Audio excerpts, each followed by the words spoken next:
e pregando o evangelho do reino e curando todas as enfermidades e molestias entre o povo.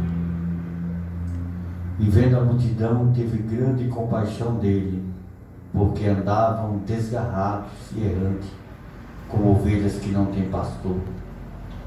Então disse aos seus discípulos: a seara é realmente grande, mas poucos são os ceifeiros.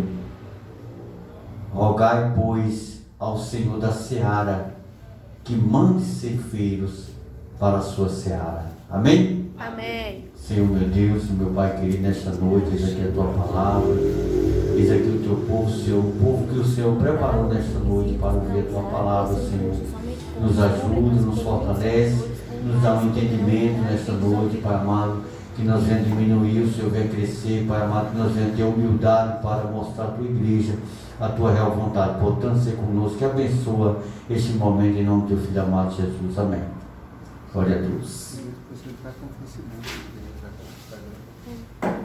Graças a Deus por esta oportunidade. Como o pastor falou, né? Independente da igreja estar cheia ou só está nós, a pregação que é para um, é para 100, para 100 é para um, é mesmo, não muda nada, né? Porque o que Deus tem que fazer, Ele faz com um, e faz com 100 e faz com 1000. Aleluia, né? Mas eu estive observando uma coisa, eu fiquei muito alegre, porque o que eu vou falar hoje aqui é para obreiros. Às vezes tem o culto. Eu falei lá no nosso grupo que o culto de ensinamento é um culto público, não é um culto privado. As pessoas, elas têm a ideia de que o culto de ensinamento é só para quem tem aptidão para a obra de Deus, né? Para quem tem chamada ministerial. Mas não é. Não é. As nossas maiores lideranças, como nós sabemos, somos um pouco mais maduros, para não chamar nós outros de velhos, né? Mais maduro. Nós sabemos que quando começávamos lá atrás, era a nossa famosa EBD, né? Que nos capacitava. Aí surgiu depois a EBO, surgiu depois a EBJ, né? Hoje tem várias escolas bíblicas para vários aspectos, adolescentes, jovens, adultos, né? Enfim. E a gente precisa, na realidade, amadurecer nesse aspecto, de entender a vida do ser humano, ela só é transformada quando você começa a compreender a real clareza da palavra de Deus. Lembra que a Bíblia Sagrada diz: vós sois limpos pela palavra.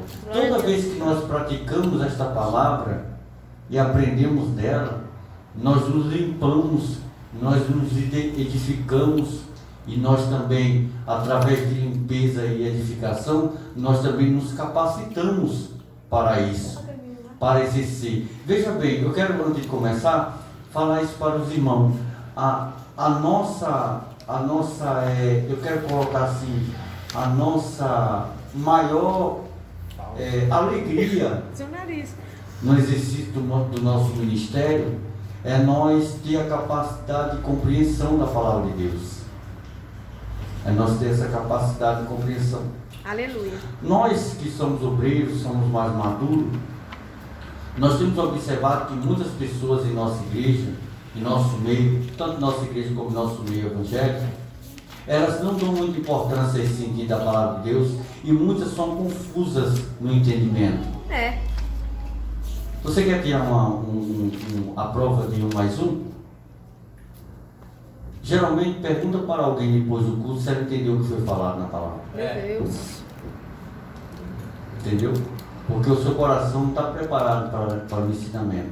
Mas para nós que somos obreiros, é muito importante. A nossa capacitação vai mostrar nós quem somos. A nossa ideia, nosso ponto de vista teológico, bíblico, de conhecimento, de causa, clareza, né? Vai nos mostrar quem somos. Mesmo que nós que somos obreiros, um dia nós vamos ser testados em algum lugar. Meu Deus. Em algum lugar, um dia nós vamos ser testados. Né? Quando eu sou enfático em bater naquela tecla, dizendo assim, olha, nós representamos tal instituição, e nós temos um cargo naquela instituição, nós exercemos um ministério naquela instituição, nós temos um trabalho naquela instituição. Então, além de nós representar nós mesmos, nós representamos a instituição a qual nós fazemos parte.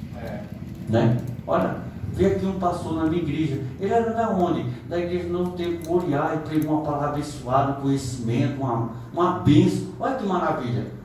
Mas também existe a palavra contrária. Veio aqui um pastor lá, mas o pastor não ensina aí não, a Bíblia não tem ensinamento, não tem doutrina, não tem teologia, não tem nada. Então isso é muito importante para nós que somos obreiros. Então hoje eu queria tratar com a igreja um tema. Eu dentro desse tema, eu queria dar um sentido que seria a excelência do ministério de um obreiro na obra do Senhor. Eita. A Repete. excelência do ministério de um obreiro na obra do Senhor. Saber que nós que somos obreiros, cada um de nós temos uma importância dentro da obra do Senhor. E eu não estou falando aqui de nós que exercemos ministério pastoral. Estou falando disso. Estou falando de quem exerce o ministério de presbitério, diaconato. Não. Eu estou falando do zelador da igreja até o presidente. Aleluia. Do zelador da igreja até o presidente. Porque mesmo que o obreiro que seja o zelador da igreja, ele não tem uma formação teológica, uma formação acadêmica, né?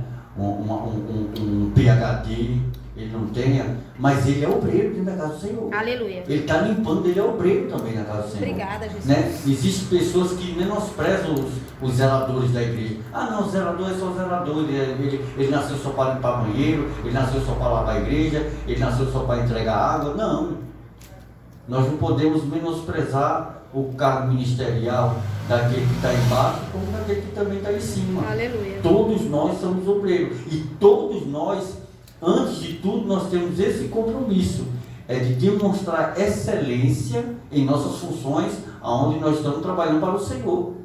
Então é isso que eu queria tratar, é sobre essa excelência, né? E eu usei esse texto de São Mateus, porque foi um texto que Jesus deixou muito claro, que a seara, ela é muito grande. O campo, na verdade, é muito grande para o trabalho. Ou seja, o trabalho sempre vai existir, mas os trabalhadores não. O ministério sempre vai existir, o chamado sempre vai existir, mas os trabalhadores não. E quando há trabalhadores incapacitados para esse trabalho. É o que nós temos visto e vemos todos os dias da nossa vida, através dos meios de comunicações, da televisão, da internet, do rádio, do celular. Aonde você vê, você sempre observa obreiros incapacitados para o chamado da obra do Senhor.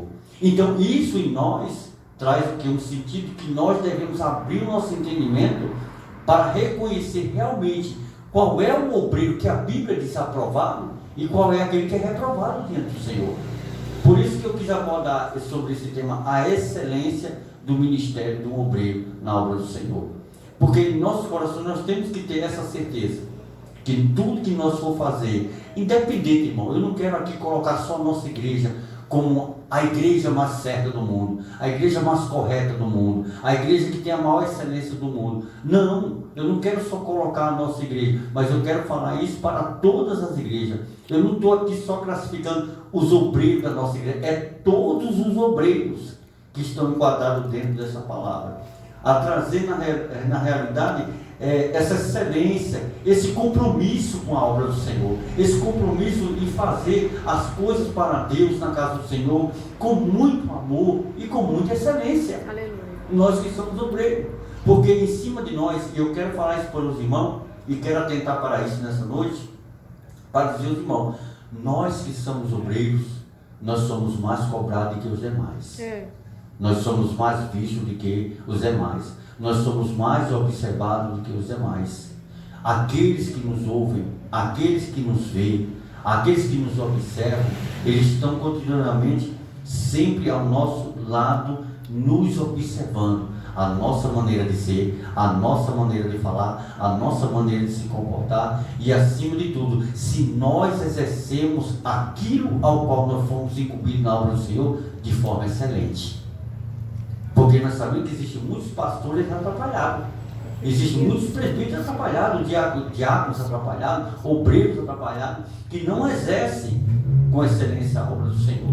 Por isso que Jesus, ele disse, olha, a seara, na verdade, ela é muito grande, mas poucos são os trabalhadores. Ora, não haveria trabalhadores para a seara? Sim. Não há trabalhadores para a seara? Há sim trabalhadores para a seara, mas há trabalhadores incapacitados de exercer o ministério. E é isso que Jesus colocou no meu coração para trabalhar conosco nessa noite. Então, quando a gente atentamos para esse texto, nós entendemos que o reino de Deus, ele se amplia tanto às localidades regionais, geográficas, como também o envio de obreiro. Então, essas palavras traduzem para nós que Jesus indica 4 coisas importantes na vida que o obreiro ele tem que exercer com excelência na sua vida. Aí eu classifiquei a primeira como a necessidade espiritual dos homens em toda parte é muito grande. A primeira coisa que o obreiro ele tem que ter na vida para exercer seu ministério é espiritualidade. Ele tem que ser espiritual. Ele tem que entender as coisas espiritual, ele tem que ver as coisas espiritual, ele tem que observar as coisas espiritual, ele tem que andar de forma espiritual, ele tem que discernir as coisas na obra de Deus de forma espiritual. Todo mundo vê na igreja do ponto de vista negativo, mas nós que somos obreiros não podemos ver dessa maneira. Sim ou não? Sim. Quando muitas pessoas vêm para a igreja, ela vem congregar, ela vem cooperar, ela vem adorar. Muitas delas vêm observar o que acontece no ambiente para ver os pontos negativos daquele lugar. Mas nós que somos obreiros, não podemos agir dessa maneira. Não podemos só ver os pontos negativos em primeiro lugar. Nós temos que ver de forma espiritual. A segunda coisa é a necessidade de superar as possibilidades, porque isso em nosso meio tem se tornado escasso. O quê? São poucos obreiros, não tem mais obreiro. Ninguém quer ser mais obreiro. Antigamente, uma pessoa aceitava Jesus na igreja, ela vinha naquele primeiro amor e ela ficava observando, nossa, o pastor prega tão bem, eu quero ser que nem ele, eu quero assim, eu me espelho nele, eu quero ser que nem ele, eu quero ser um de Deus, eu quero pregar, eu quero fazer. Então ele ansiava por ser um obreiro. Mas hoje são poucos, não existe mais esse desejo no seio da igreja do Senhor. Quando você chama uma pessoa da igreja que ela tem uma certa vocação, ela é vocacionada para o ministério, e você olha, irmão, você tem vocação para o ministério, muitos deles abandonam a igreja, nem para a igreja vem mais, porque eles não querem ter responsabilidade para prestar a obra de Deus com excelência, não querem ser obreiro. Por isso que os obreiros são poucos. A terceira coisa é os obreiros devem ser enviados por Deus. O obreiro, ele tem que ter a sua vocação, ele tem que ter o seu chamado, mas ele tem que ser enviado por Deus. Quando Deus tira a gente daqui, por exemplo, você está em um lugar, você faz uma obra em tal lugar, aí por um imprevisto, alguma coisa que aconteceu, você teve que mudar daquele lugar, aí você não pode estar indo naquele lugar por muitas situações, você não tem transporte, é muito longe, você chega tarde do seu serviço, não tem como você prestar culto naquele lugar, não tem como adorar naquele lugar, não tem como trabalhar naquele lugar, não tem como exercer o seu ministério naquele lugar. Então o que é que Deus faz com você? Te tira daquele lugar que era uma dificuldade para você exercer seu ministério e coloca em outro lugar você, para você fazer a mesma coisa que você fazia lá, sem que venha sacrificar a sua vida. Então esse obreiro é o quê? Enviado por Deus. Agora aquele que vem para trazer decisão, para dividir a igreja, para levantar um, para diminuir o outro, esse não é enviado por Deus, esse é enviado pelo demônio.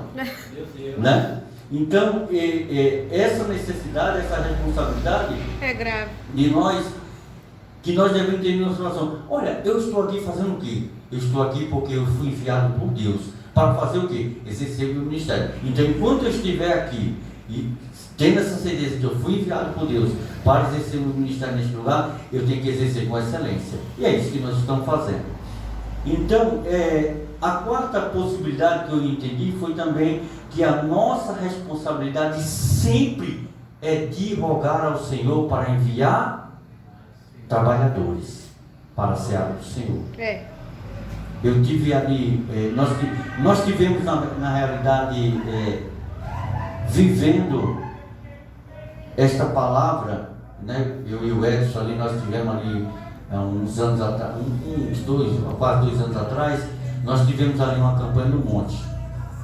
E a gente orava ali no monte, Senhor, envia trabalhadores para nos ajudar, envia pessoas para ajudar na tua obra, porque somos poucas pessoas e a gente precisa.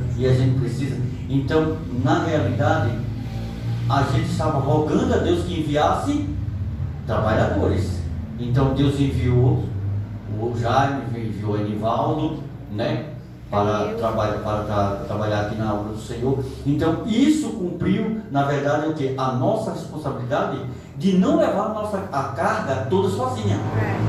Nós precisamos de alguém que venha nos ajudar também a levar a carga da obra do Senhor. A obra do Senhor, ela tem uma carga muito grande. Uma pessoa só, ela não consegue carregar a carga da igreja. Então, ela precisa de mais pessoas para dividir a carga. Né? Então, por isso que a gente roga ao Senhor que envie obreiros para a seara. Então, nós vemos que nessa passagem paralela de Mateus 9:35, naqueles dias retirou-se para o monte a fim de orar. Isso é Jesus. E passou a noite orando a Deus.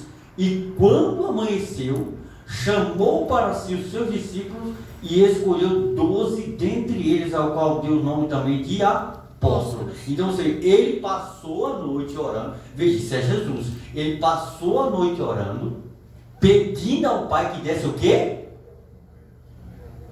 Ajudadores, trabalhadores. Então, antes dele escolher os 12, ele orou para Deus enviar. E é isso que nós devemos fazer. É pedir a Deus para Deus enviar. Orar, Deus vai enviar e depois Deus vai apresentar aqueles que ele vai enviar.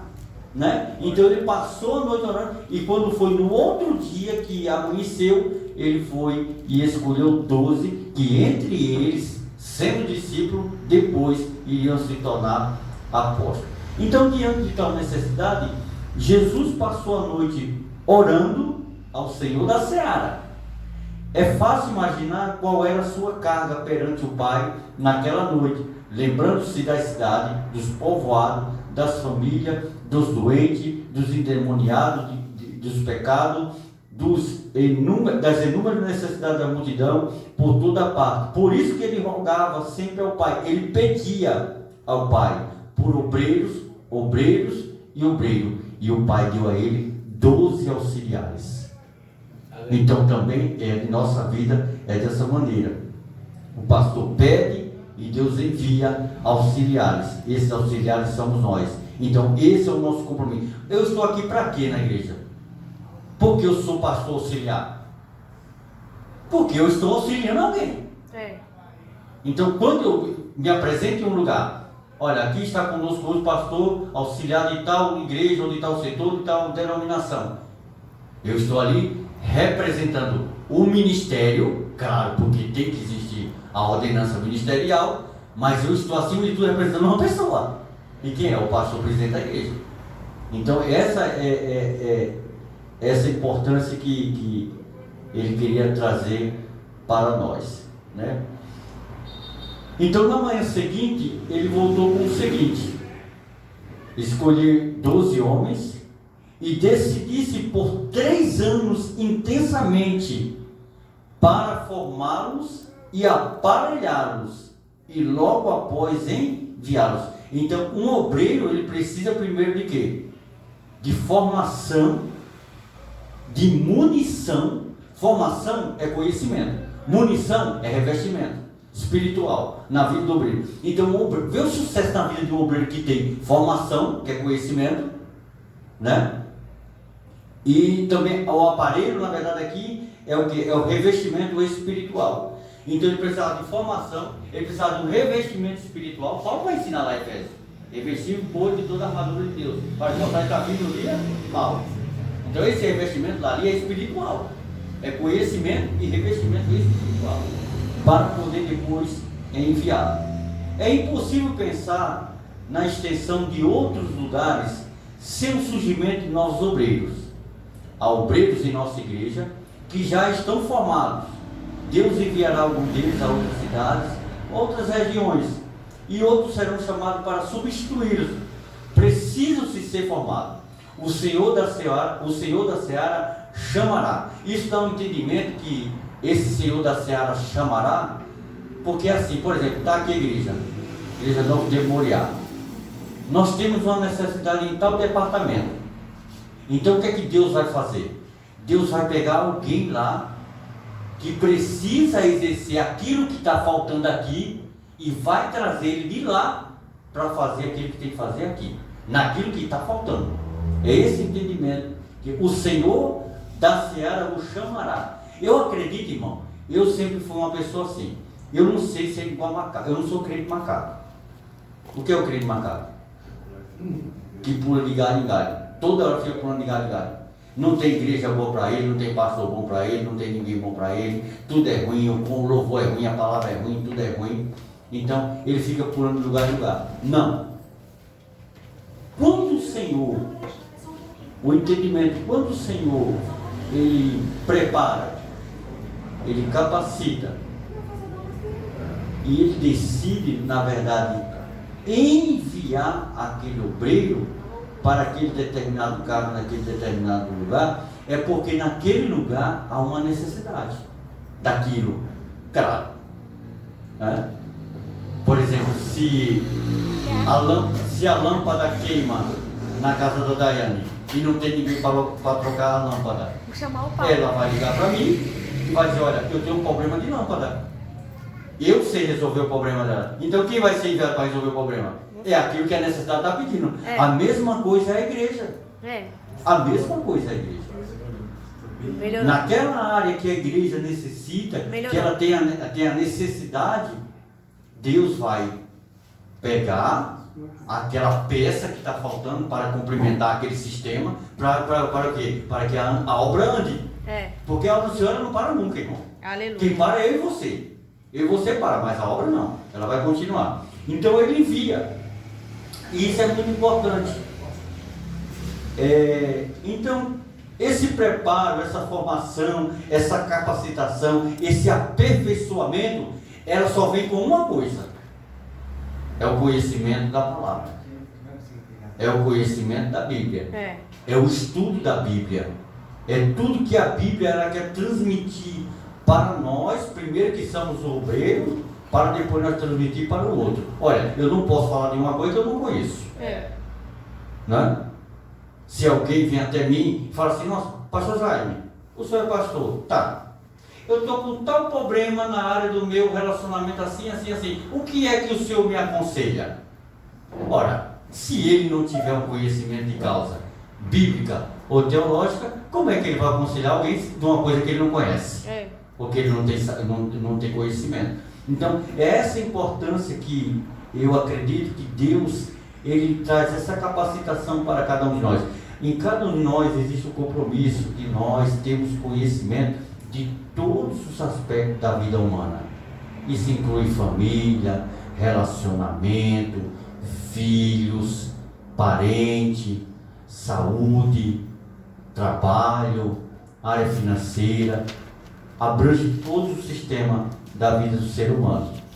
Então, eu entendi que com isso, a função principal dos ministérios de Éfeso 4:11, porque quando Jesus, ele traz aqueles homens que seriam seus discípulos, e a partir de Atos dos Apóstolos, é onde começa o ministério da igreja, ele se torna um apóstolo dali em diante. Nós sabemos que Deus já havia no coração de Jesus transmitido qual seria a escala eclesiológica daqueles homens.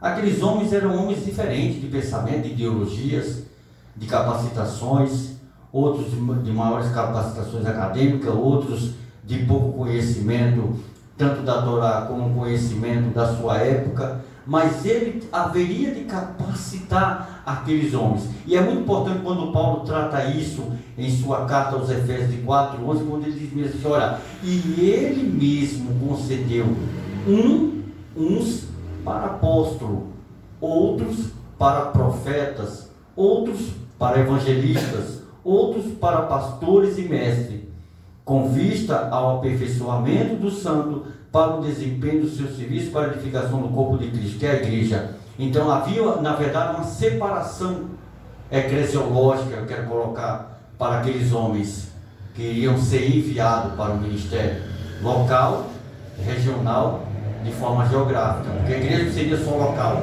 a igreja seria universal, não universal do reino de Deus, universal de forma do globo terra. Então ele separa. Veja bem que em Efésios 4:7-16, Paulo apresenta uma estratégia de Deus para a edificação da igreja. Aqui a figura dominante é a igreja como corpo de Cristo, e a cabeça era cada filho de Deus, um membro ou uma parte do corpo. Isso é o objetivo da edificação do corpo, no qual implica o crescimento da igreja na separação eclesiológica de cada indivíduo para exercer seu cargo dentro da igreja. Então é assim, se eu sou pastor, a minha capacitação tem que ser pastoral. Então eu tenho que me dedicar à área pastoral, eu tenho que aprender sobre os aspectos pastoral. Biblicamente, o que a Bíblia ela vai tratar sobre a minha vocação pastoral. Então, quando ele separa essas escalas de homem, dando um para os apóstolos, outro para os evangelistas, outro para pastores, pastor local, mestres, que é aquele que ensina, que é a dedicação ao ensino. Ele, na verdade, ele está separando os membros do corpo da igreja para depois juntar de novo. Ele não vai juntar o corpo, todos os membros do corpo, sem antes preparar cada membro do corpo para que o corpo trabalhe em sincronia. É dessa forma que Paulo quer tratar conosco. Então, primeiro, sendo cada membro desse a cabeça, sendo a cabeça da igreja, nós vemos também que 3 aspectos muito importantes para que esses membros eles se ajuntem, formando uma qualificação espiritual para o plano ao qual o obreiro vai exercer. Ele também trata disso como aspecto primeiro de qualidade. O obreiro tem que ter qualidade. Olha, você é um obreiro de uma igreja, você tem que ter qualidade. Qual é a qualidade? Qualidade abrange vários aspectos da vida de um obreiro. Segundo, o obreiro ele tem que ter o quê? Unidade. Ele tem que ser único. Ele tem que ter aquela unidade de conhecimento para aquilo que ele vai exercer. E segundo e terceiro aspecto, que isso está relatado no verso de 13-16, é a quantidade. Então Paulo abordou 3 aspectos: qualidade, unidade e quantidade, no verso de 13-16 de Efésios 4. Então o plano de Deus é usar todos os membros do corpo como na edificação da igreja. Paulo classificou esses membros ali, separando eclesiasticamente, dividindo os cargos. Mas os cargos, na verdade, que seria tudo a unidade do corpo. Aquele que é evangelista, aquele que é pastor, aquele que é mestre. Então, ele separou esses membros para aperfeiçoar, porque o plano de Deus era usar todos os membros do corpo na edificação da igreja, como está no verso 12-16. Então, entendendo esse aspecto para o obreiro, a função da cabeça. A função da cabeça, em primeiro lugar, é governar o corpo e cada membro, como está em Efésios 1:22. O governo do corpo da cabeça é governar o corpo e cada membro. Segundo, dar vida ao corpo. A cada membro enche-lo todo, como está em Efésios 1, 23. Ele também vai dar o quê? Crescimento ao corpo, a cada membro. 4, ele também vai dar dons, dotar de graça. Na verdade é o quê? Dá habilidade para o obreiro. O obreiro tem que ter habilidade dentro da igreja. Ele tem que ser hábil. Ele tem que ser hábil para tudo. Se chama ele para cantar, ele é hábil. Se chama ele para pregar, ele é hábil. Se chama ele para acolher as ofertas, ele é hábil. Se chama ele para falar sobre dízimo, sobre oferta, sobre missões, sobre evangelismo, ele tem aquela habilidade, ele tem jogo de cintura para aquilo.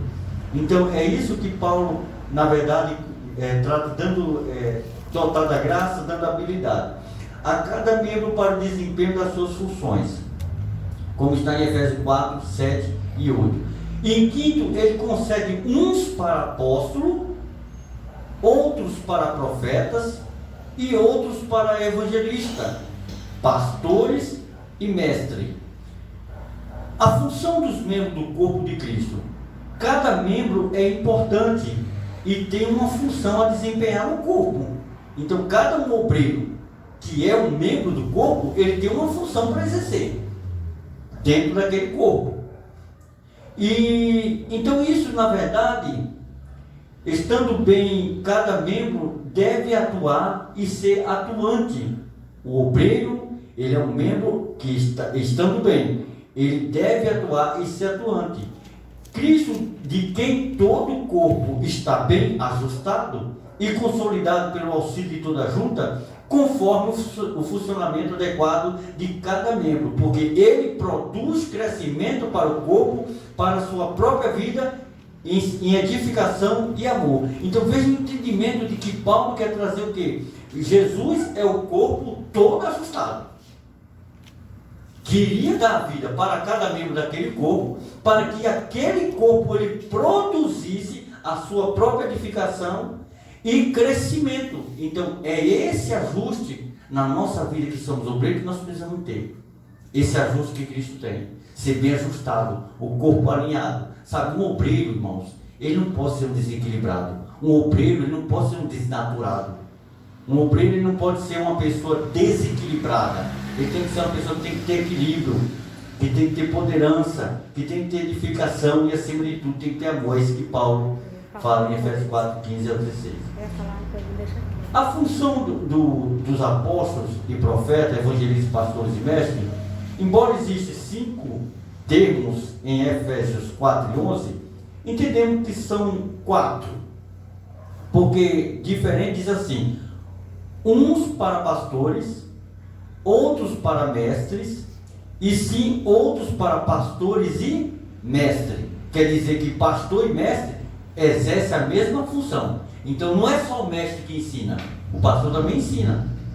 Ele está consolidado entre um e entre o outro. É isso que Paulo ele quer destacar. Então, não quer dizer pastor e mestre, ele exercendo a mesma função. É destacado que em 1 Timóteo 3:2, Paulo visa a graça ministerial que se deve ter para ser reconhecido como bispo ou ancião, ou seja, aquele que ensina, aquele que está apto para ensinar, aquele que está apto para doutrinar, para reger a igreja, né? No grego, didático, que é a qualidade para ser didáticos, ensinando, aperfeiçoando, capacitando, instruindo. Esse também é um compromisso dos obreiros. Ora, o obreiro que senta para aprender, ele não pode levantar para ensinar? Lógico, ele está apto. Ele sentou. O que não pode é ensinar quem nunca sentou para aprender. Que eu nunca vi. Porque o alicerce de uma casa não se começa de cima para baixo, é de baixo para cima. A estrutura toda de uma casa não está em seu modelo arquitetônico, em sua formosura, em sua beleza, não. Está em seu alicerce, né? Então é isso que é importante. Paulo ele trouxe para nós esse sentido. Veja bem que em Efésios 4 e 12, Paulo também frisa a função principal desse ministério em conjunto ao dizer: com vista e aperfeiçoamento, desempenhando o obreiro seu serviço para a edificação do corpo de Cristo. Ou seja, o obreiro que está classificado, tanto aquele que limpa, como aquele que prega, como aquele que é o menor e como aquele que é o maior, ele está o quê? Desempenhando o seu serviço para a edificação do corpo de Cristo. Então, tudo que vem dele tem que vir com edificação, para edificar a igreja, que é o corpo de Cristo. Tudo que o obreiro ele tem que fazer na obra do Senhor, exercendo seu ministério, tem que haver edificação para a vida de alguém. A palavra-chave aqui, aperfeiçoamento, que no grego original a palavra se torna catatismo do santo, que é um substantivo usado da versão antiga, que quer dizer aperfeiçoar os santos.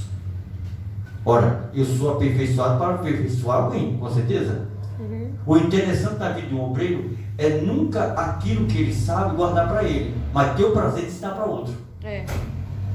Alguém está na igreja passando por um problema emocional. Olha, irmão, estou passando por um problema emocional, psicológico, umas perturbações, umas visões, umas coisas assim. Eu não estou tendo equilíbrio emocional para lidar com isso. E o que é que o irmão me aconselha? Então você tem que ter esse raciocínio dentro de você, na verdade, de trazer esse aperfeiçoamento de naturalidade, de clareza para essa pessoa que está passando esse problema. Porque você é um obreiro. Porque as pessoas observam isso, falam, eu tive um problema, fui comentar com fulano e ele não me falou nada. Aliás, é que nem como se diz, o jargão do burro. Eu comecei a contar a história para o carroceiro, quando eu olhei o burro, estava chorando. Entendeu, irmão?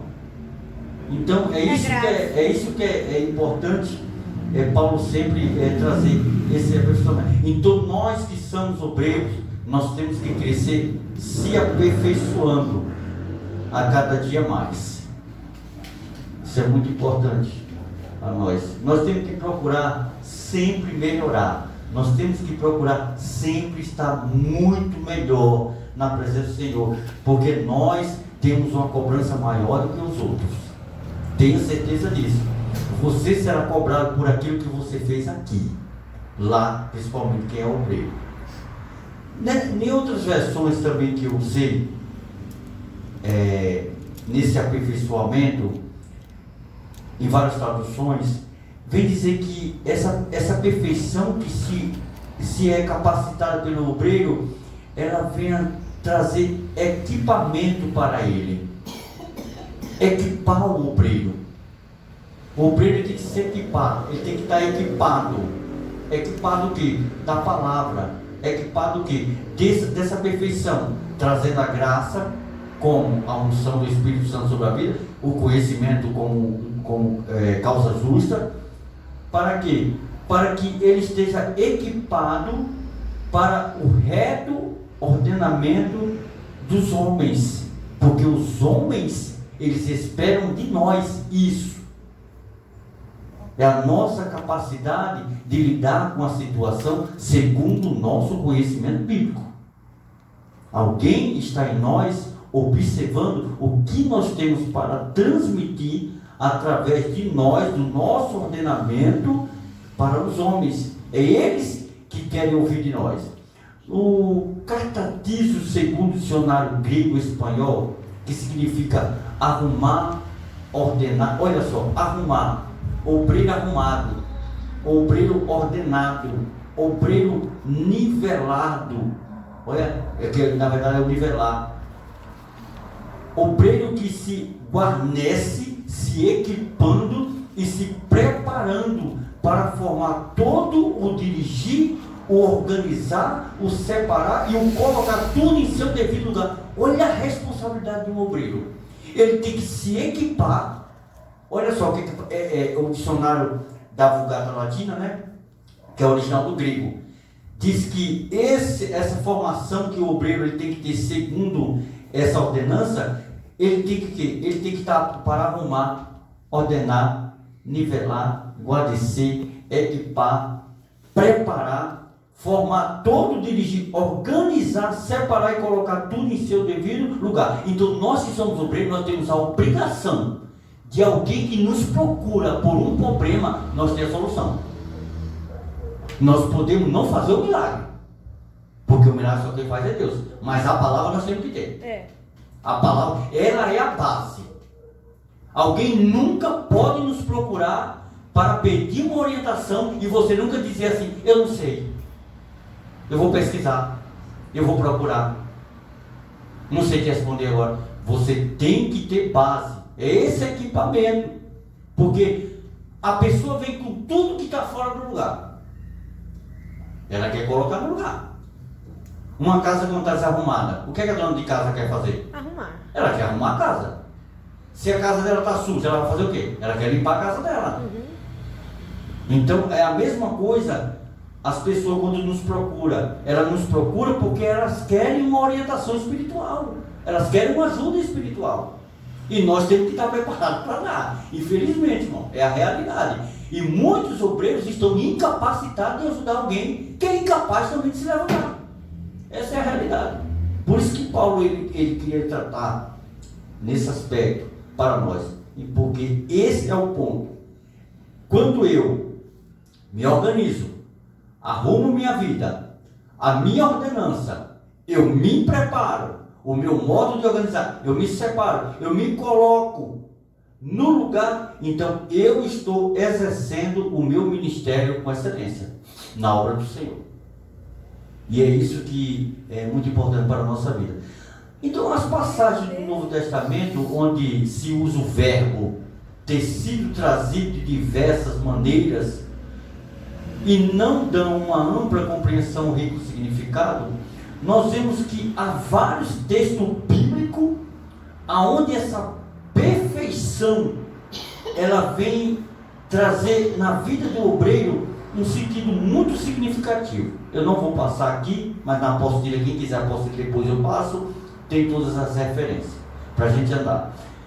No grego clássico também do primeiro século da era cristã, esse mesmo verbo catatizo, que tinha dois significados, primeiro em ajustar por ordem e segundo em restaurar, traz para nós, na verdade, uma ideia de que todo obreiro que ele é bem ajustado, todo obreiro que é bem capacitado, que é bem ordenado, que tem chamado, que é enviado, ele também tem a capacidade de restaurar a vida de alguém.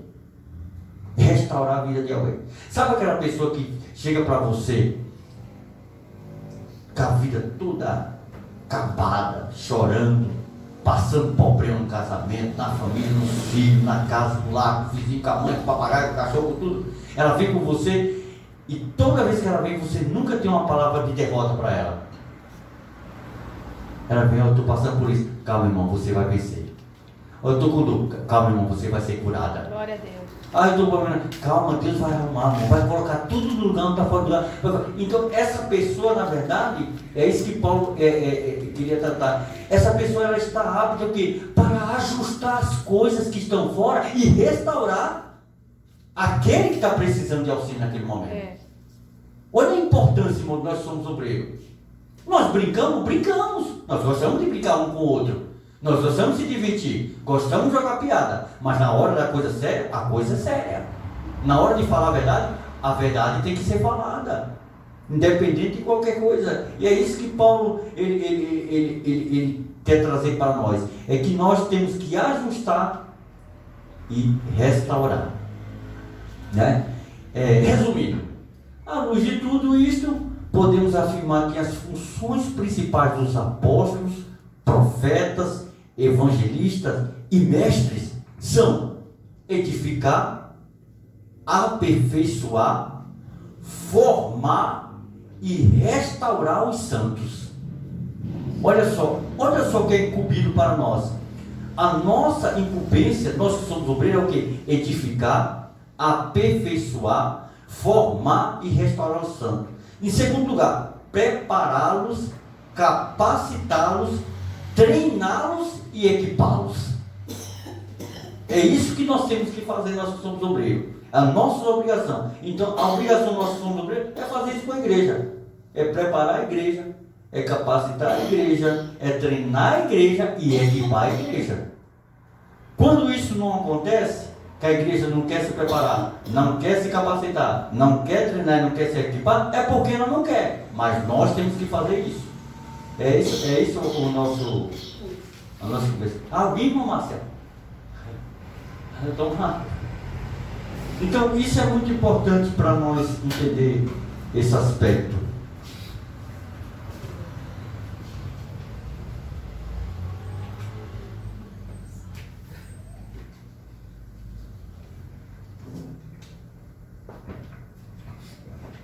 Portanto, se somos apóstolo, ou profeta, ou evangelista, ou pastor, ou mestre, uma das principais funções é formar obreiro. Um obreiro forma outro obreiro. Antigamente o pastor, ele sempre ensinava, dava o ensinamento na escola bíblica, e ele falava assim: um crente traz outro crente. E quando você for um obreiro, enquanto você for um membro, você pode pensar de qualquer maneira na casa do Senhor. Mas quando você for um obreiro, toda pessoa que passar da porta da igreja para dentro, você nunca vai ver ela como um membro, e sim como um obreiro. Você nunca vai ver. Quando você vê uma pessoa entrar: ah, pastor, mas e se o cara for drogado? E se a mulher for uma prostituta? E se o cara for um ladrão? E se ele for um matador? Você não tem que ver ele com seus olhos carnais. Você tem que ver ele com os olhos espirituais. Aí está vindo o obreiro do Senhor. Ele nem é obreiro. Porque quem vai capacitar ele de ser obreiro é você mesmo. Que já viu que ele é um obreiro. Não sou eu. Ai, pastor, eu acho que fulano lá é obreiro. Não, eu que sou obreiro também, eu posso ver em outra pessoa, você tem chamado para ser obreiro, sim ou não? Antes do pastor ver. Aí se eu ver, porque o pastor não pode ver tudo, mas se eu ver que aquele tem uma capacidade para ser obreiro, eu posso chegar até o pastor e dizer: o pastor, fulano é bem dedicado, fulano falta culto, ele é muito prestativo, ele tem chamado para ser obreiro. Aí é que o pastor vai orar, Deus vai ver se realmente ele tem as qualificações precisas e vai ordenar ele a obreiro. Não é dessa forma? Então é isso que Paulo, na verdade, ele quis tratar com nós. Que nossa principal função é formar obreiros. Isso é muito importante, né? Nós anunciamos então do nosso ponto anterior que a nossa responsabilidade ministerial prioritária é capacitar os santos para a obra do ministério. Capacitar. Nós temos que capacitar. Isso é muito importante. Como pastores do rebanho, devemos prover os meios, as estruturas, a dinâmica apropriada para que todos os irmãos sejam edificados e formados como obreiros do Senhor. Mas o ponto de que quero destacar aqui é que para levar adiante o plano, devemos nos concentrar em alguns para discipulá-los intensivamente. Então, por isso é os aspectos: o obreiro que é preparado e o obreiro que não é preparado, o obreiro que tem chamado e o obreiro que não tem chamado. Porque o obreiro que ele tem chamado, ele é preparado. Primeiro, é isso que Deus desse exemplo aqui: discipulá-lo intensivamente, prepará-lo. O exemplo mesmo é o próprio Jesus. Veja bem, depois subiu ao monte e chamou os que ele mesmo quis, e vieram para junto dele. Então designou 12 para estarem com ele, e para os enviar a pregar, e exercer a autoridade de expelir demônio. Eis que os 12 que designou, Simão, a quem acrescentou o nome de Pedro, Tiago, filho de Zebedeu, e João, seu irmão, os quais deu o nome de Boanerges, que quer dizer filho do trovão, André, Filipe, Bartolomeu, Mateus, Tomé, Tiago, filho de Alfeu, Tadeu, Simão, o Zelote, e Judas Iscariote, que foi o que o traiu, como está em Marcos 3, 13 ao 19. Ao ler os 4 evangelhos, fica evidente que Jesus ministrou a multidão sarando, curando, pregando e ensinando. Ele concentrou seu ministério na formação de homens e fez disso o primordial do seu ministério. Então, o crescimento de uma igreja está na formação dela mesma. Se eu estou aqui, eu tenho que formar alguém para que ela venha crescer. Aleluia. Veja bem que os discípulos de Jesus não foram apóstolos. Ele escolheu 12 para ser seus apóstolos. Não. Está ao contrário. Ela está dizendo que ele escolheu 12 para ser seus discípulos, que depois foram dados o nome de apóstolo. Então ninguém pode ser apóstolo se não for um discípulo. Porque ele tem que aprender. Sabe o que existe hoje? A igreja doente é porque a igreja não quer aprender. É porque a igreja não quer dar crédito à palavra de Deus. A igreja não quer ficar aos pés de Jesus para ouvir o que é que ele tem para ensinar. Jesus não vai descer aqui para ensinar, olha meu filho, vai ter que ser assim como ele fez com os apóstolos, com os discípulos, com aquela multidão. Ele não vai. Então ele deixou quem? Ele deixou os mestres, ele deixou os pastores, os mestres, para ensinar o povo o caminho de Jesus. O problema da doença do povo é que não quer sentar para aprender o caminho de Jesus. Esse é o problema. Então, em nosso meio, existem pessoas doentes, pessoas com ministério fracassado, obreiros caídos, obreiros que não pregam mais, não louvam, não cantam, não evangelizam, não tem prazer em fazer mais a obra de Deus. Você chama ele para fazer uma coisa na igreja, ele bota 1001 obstáculo, coloca 1001 impedimentos. São obreiros que estão tendenciosos ao seu próprio fracasso, porque eles não querem esse aperfeiçoamento, que é sentar aos pés de Jesus para aprender como fazer a obra e ter lançado o seu ministério como obreiro. Amém. Isso é muito importante. Então, por isso que Jesus trouxe esses homens para ele, para ensinar eles. Ora, quando nós estamos na igreja no culto de ensinamento, nós estamos fazendo o quê? Aprendendo a ser melhor aos pés de Jesus. Eu não sou Jesus, nunca tenho a capacidade, nunca vou ser ele. Mas ele não tem que usar eu. Ele não vai vir aqui para pregar e para ensinar, então ele vai ter que usar alguém. É eu, é o pastor, é o evangelista, é o missionário, para ensinar o caminho. Então isso fica evidente. Por amor à multidão necessitada, dedicou-se a formar obreiros. Olha só, não exclusivamente, mas prioritariamente, pois além disso tinha outros 70 ainda, como está em Lucas 10, de 1 a 2. E em seu método de formação, observava 6 aspectos, muito importantes. Primeiro, o exemplo de sua vida foi a maior lição que ele deu. Ou seja, a pregação primeiro de Jesus foi a vida dele. A maneira que ele era.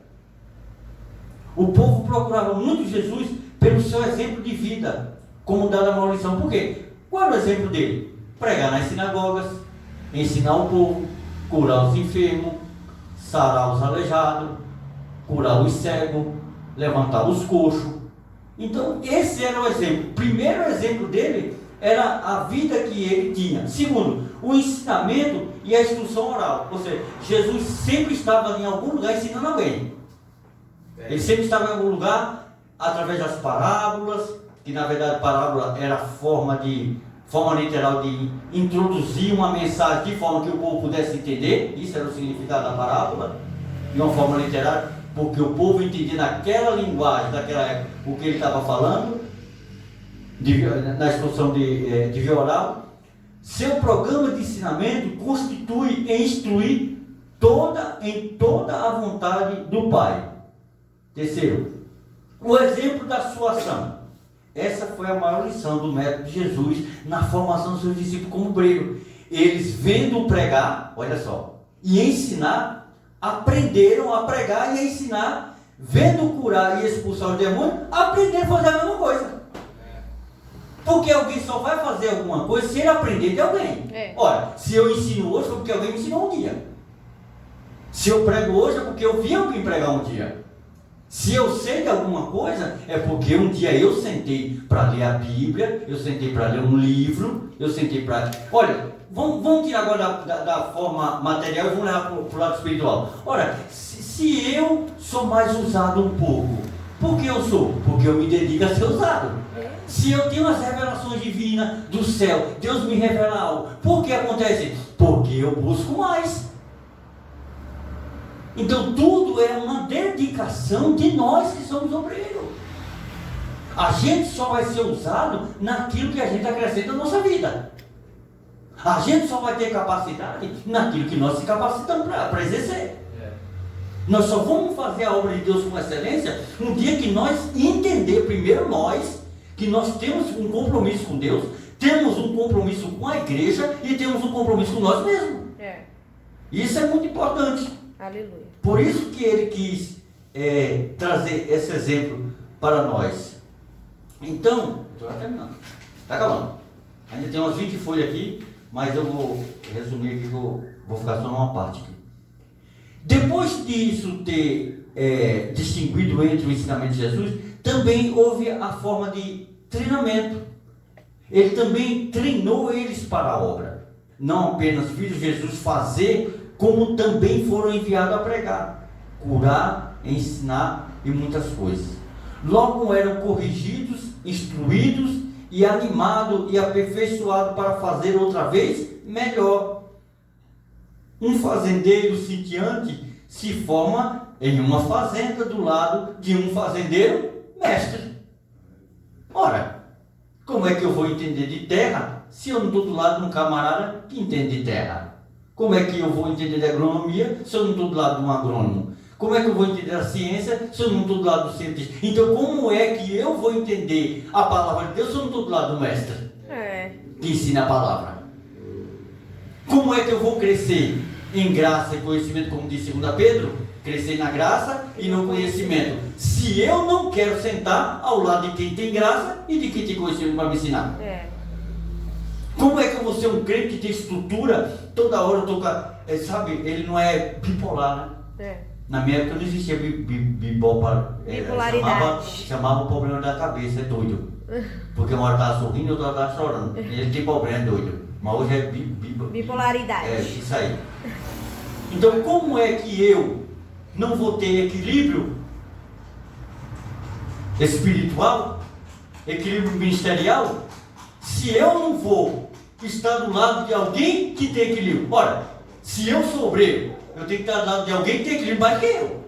Obrigada, Jesus. Que tem mais sentido emocional do que eu, mais conhecimento de causa do que eu. Eu não posso estar ao lado de uma pessoa que vai ter menos conhecimento de causa, menos espiritualidade, porque ele não tem nada. Olha, se aquele que não tem nada para me acrescentar, também não me faz falta.